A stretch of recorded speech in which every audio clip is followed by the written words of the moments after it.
বিচারক মণ্ডলী এবং প্রিয় শ্রোতাগণ, সম্মানিত শিক্ষক মণ্ডলী ও উপস্থিত ছাত্রছাত্রীগণ, আসসালামু আলাইকুম। শুভ সকাল। আজকে বিষয় জলবায়ু পরিবর্তন বিতর্কের পক্ষে বক্তব্য রাখতে এসেছি আমি মুসাম্মদ মুনারিসা আক্তার। বিষয় জলবায়ু পরিবর্তনের কারণ। আমার নাম মোহাম্মদ মাহিম। পরিবর্তন এখন আর কোনো কল্পকাহিনী নয়, তো নতুন কিছু নয়। সংকট, যার পেছনে সবচেয়ে বড় হাত রয়েছে মানুষের।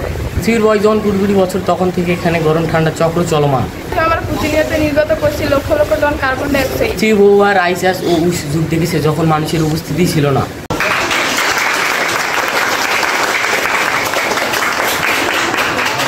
সম্মানিত প্রধান অতিথি, বিচার মণ্ডলী ও শ্রোতাবৃন্দ, সভাপতি মণ্ডলী ও উপস্থিতি শ্রোতাগণ, আসসালামু আলাইকুম। শুভ সকাল। আসসালামু আলাইকুম। শুভ সকাল।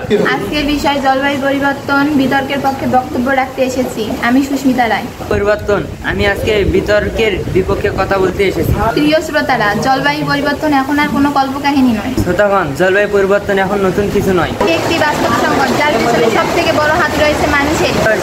যখন আইস উচ্চ যুগে দেখেছে, যখন পৃথিবীতে মানুষের উপস্থিতি ছিল না। শিল্পায়নের নামে আমরা প্রতিনিয়ত নিগত করছি lakh lakh ton carbon dioxide. কার্যকলাপ, অগ্নিগিরি, অগ্নুপাত, সমুদ্রের ধারা। প্রতি বছর আমরা নিধন করছি লক্ষ গাছ, যেগুলো এই ক্ষতিকর গ্যাসগুলোকে শোষণ করে পরিবেশকে রাখতে শান্ত। ক্ষেত্রে পরিবর্তন সবই জলবায়ু পরিবর্তনের কারণ হতে পারে। বায়ুতে গ্রিনহাউস গ্যাস বেড়ে যাওয়ার কারণে আজ পৃথিবীর তাপমাত্রা বাড়ছে। আমরা কি এগুলোর জন্য মানুষকে দায়ী করব?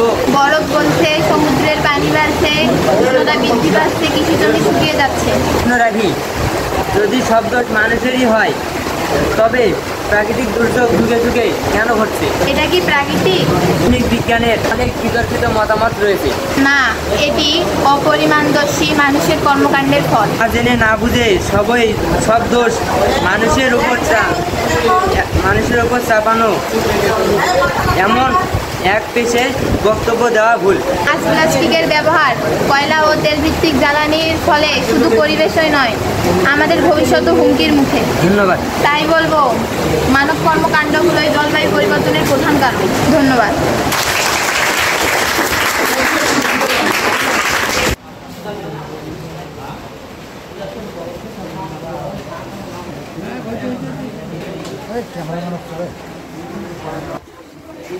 তালি দাও